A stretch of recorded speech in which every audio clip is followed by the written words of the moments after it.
ভিডিওটির থাম্বনেল দেখে আপনারা নিশ্চয়ই বুঝতে পেরেছেন যে কোন বিষয় নিয়ে আমি আলোচনা করতে যাচ্ছি। হ্যাঁ, আপনারা ঠিকই ধরেছেন। তবুও যারা সেই বিষয়টা জানেন না তাদের জন্য আমি ক্লিপটা উপস্থিত করছি। আমরা নিজেরা মুসলিম ঘরে জন্মেছি, মুসলমান ঘরে বড় হয়েছি, কিন্তু যারা দুর্ভাগ্য নিয়ে জন্মেছে, যারা ইসলাম নিয়ে জন্মায়নি, তাদেরও দাওয়াতে ইসলাম অর্থাৎ ইসলামের দাওয়াত দিয়ে তাদের মধ্যে ঈমান নিয়ে আসলে এটা আল্লাহ তাআলাকে খুশি করা হবে। এক মঞ্চে যে ব্যক্তি এরকম কথা বলছে সেই ব্যক্তি অন্য একটি মঞ্চ থেকে কি বলছে সেটাও একবার শুনে নিন। আমার মনে হয় 125 বছর আগে স্বামী বিবেকানন্দ যে চিকাগো সম্মেলনে গেছিলেন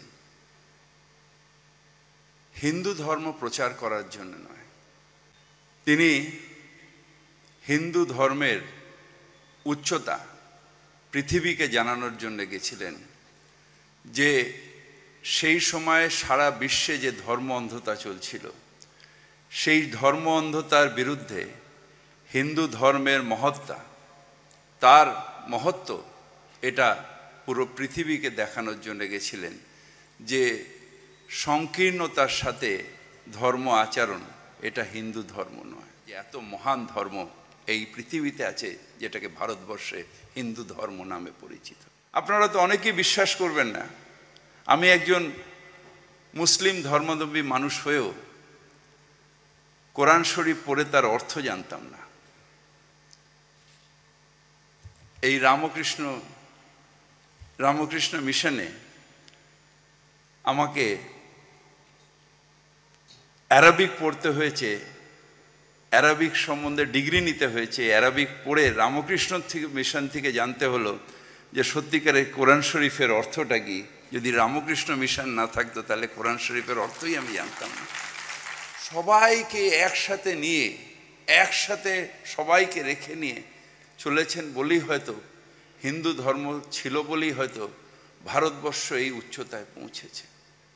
আপনারাই বলুন যে এই ব্যক্তিটি কোন মঞ্চ থেকে মানুষকে ঠকাচ্ছিল, কারণ দুটো কথার মধ্যে কোনোভাবে সামঞ্জস্য তো তৈরি করা যাচ্ছে। এই সকল বিষয় নিয়ে কিছু বলতে ইচ্ছাও করে না, ভালো লাগে না এই ধরনের নেগেটিভ কথা বলতে, কিন্তু তা সত্ত্বেও না বললেও নয়।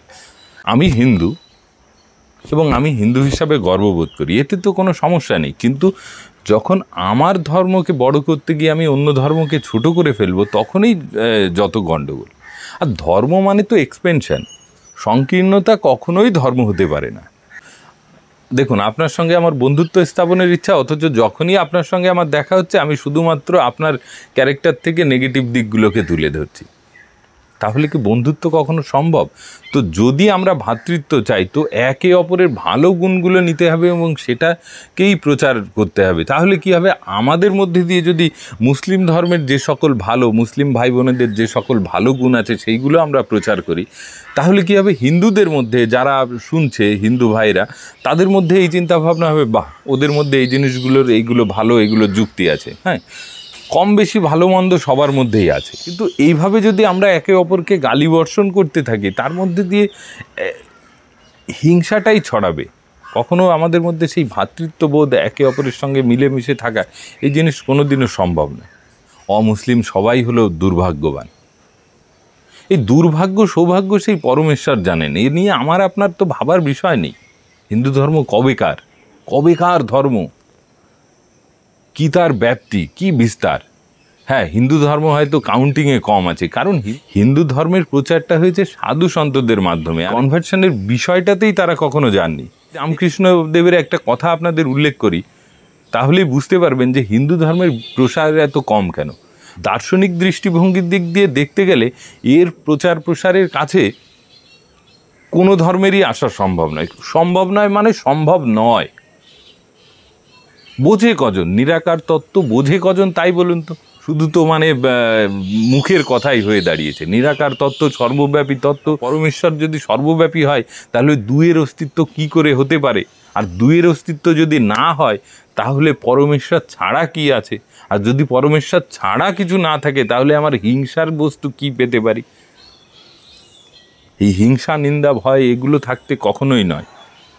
চৈতন্যদেব বলছেন দ্বৈত ভদ্রা ভদ্র জ্ঞান সবই মনোধর্ম, এই ভালো এই মন্দ এই সবই ভ্রম, আমি তো সন্ন্যাসী আমার সমদৃষ্টি ধর্ম, চন্দন পঙ্কেতে মোর জ্ঞান হয় সম।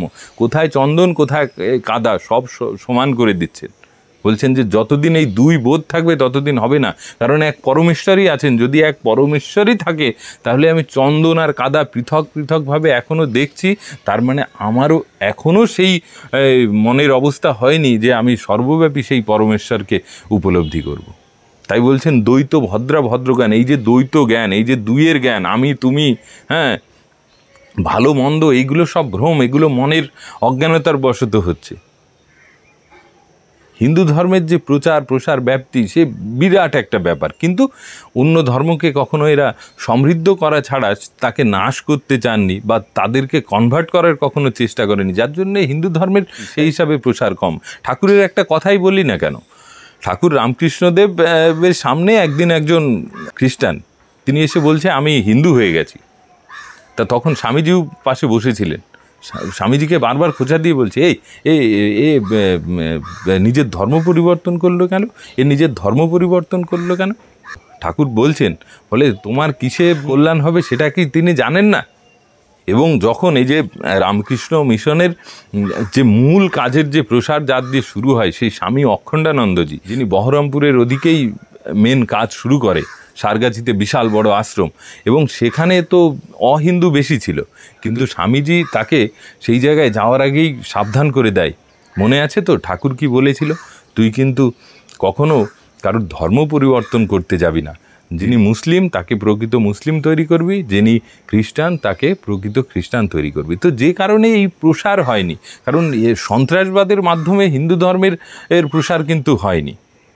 আমাদের যা কিছু প্রসার শুধুমাত্র সাধু সন্তের দ্বারাই হয়েছে, এবং জোরপূর্বক যে কনভার্সন, এটা কখনো হিন্দু ধর্মে হয়নি। যে কারণে হিন্দু ধর্মের কোয়ান্টিটিগতভাবে দেখতে গেলে এসব, কিন্তু কোয়ালিটিভাবে যদি কেউ হিন্দু ধর্মের একান্তই কেউ ছোট করতে আসে, তখন হিন্দু ধর্মের কোয়ালিটি নিয়ে যদি প্রশ্ন তোলে, তখন কিন্তু অনেক কিছু বলার আছে। আমাদের হিন্দু ধর্মের কি ব্যাপ্তি সেটা হিন্দুরাই আমরা জানি না।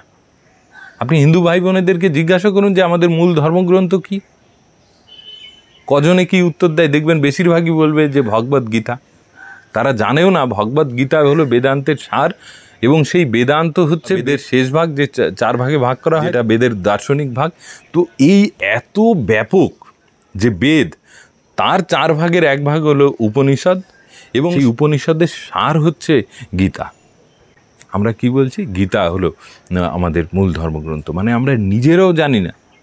তাতে সমস্যা কিছু হয় না, কেন সমস্যা হবে? আমার 1 গ্লাস জলের দরকার, আমার সমুদ্রের জল মেপে কি হবে? আমার তৃষ্ণার জন্য এইটুকু জল প্রয়োজন, আমার তো সমুদ্রের জল মেপে দরকার নেই, তো সমস্যা নেই। কেউ যদি বেদের জায়গায় গীতা বলছে, তাতে তার কিছুই সমস্যা হচ্ছে না। আর নিরাকার তত্ত্ব নিয়েও যদি কেউ ছোট করে যে এরা পুতুল পূজা করে, পুতুল পূজা করে বলে যদি কেউ যদি মনে করে হিন্দুরা ছোট, তো হিন্দুদের মধ্যে, এই সনাতন ধর্মের মধ্যে নিরাকারের এমন তত্ত্ব আছে যে সেটা শুনলে শুধু সাধারণ মানুষ কেন, স্বামীজি মানে তখন নরেন্দ্রনাথ, তার মতো তেজস্বী ব্যক্তিত্ব শিষ্টাচার এবং অষ্টাবক্র সংহিতা বা অষ্টাপর ঠাকুরকে বলেন, এ আবার কি লিখেছেন, ঘটিটাও ঈশ্বর, বাটিটাও ঈশ্বর, লোটাটাও ঈশ্বর, এর সঙ্গে নাস্তিকতার আর কি পার্থক্য আছে?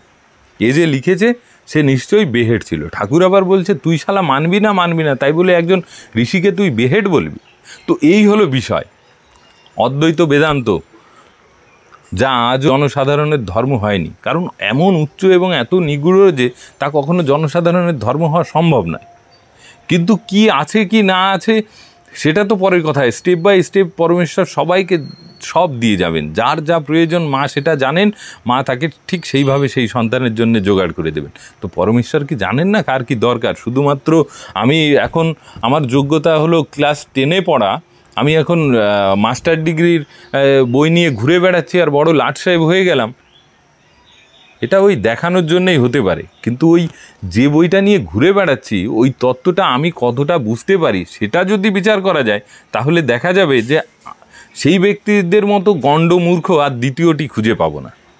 কিন্তু কি, ওই যে আমার হাতে MA ক্লাসের বই, আমি নিরাকার তত্ত্ব নিয়ে ঘুরে বেড়াচ্ছি, মানে নিরাকার তত্ত্ব মানে ওরে বাবা বিরাট ব্যাপার, আর ওরা এখনো পুতুল পূজায় পড়ে আছে। আরে ভাই, প্রেম কি বস্তু সেই জিনিসটাই যার এখনো আসেনি, সে কিসের ধার্মিক? কোনোভাবেই সে ধার্মিক হতে পারে না। আছে না এরকম অনেকেই আছে যারা বিশাল তীক্ষ্ণ বুদ্ধি, দেখবেন গড় গড় গড় করে, হ্যাঁ আপনার বই, হিন্দু ধর্মের বই তাদের মুখস্থ, শ্লোক বলে চলে যাবে। কিন্তু ধর্ম কখনো এইভাবে মস্তিষ্কের বিষয় না, ধর্ম হৃদয় দিয়ে অনুভব করতে হয়।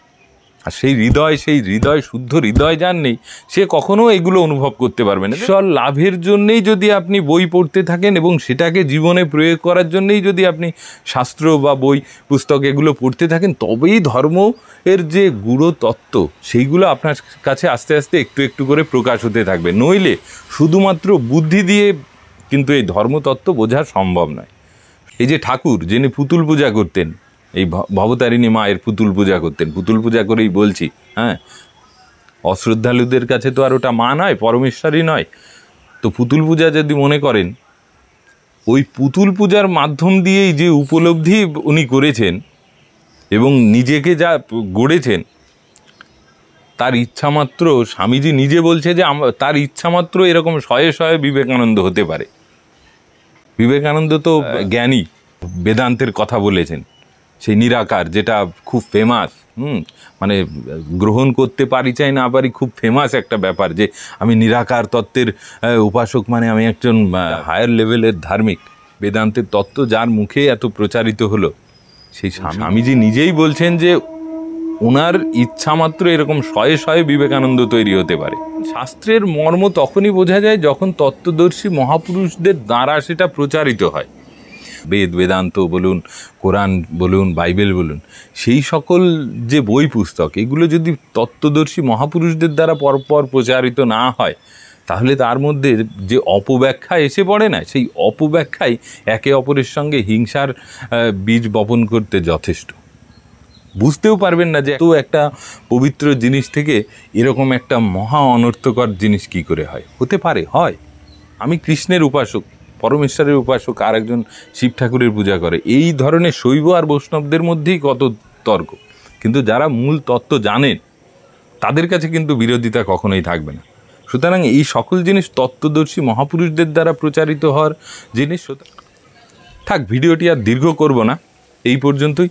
তো এই বিষয়ে আর বেশি কিছু বলার নেই, বাকি আপনারাই দেখুন যে এই ধরনের মানুষ দিয়ে কি সম্ভব, সমাজের কি উন্নতি সম্ভব, আর এনারা বাস্তবে নিজেদের মনের মধ্যে কি চিন্তাধারা রাখেন। বাকি আর কিছু বললাম না। নমস্কার, সকলে অনেক ভালো থাকবেন। যদি ভিডিওটি ভালো লাগে, লাইক, কমেন্ট এবং শেয়ার করবেন, এবং অবশ্যই আমাদের চ্যানেলটিকে সাবস্ক্রাইব করে আমাদের চ্যানেলের সঙ্গে যুক্ত হয়ে যাবেন। নমস্কার।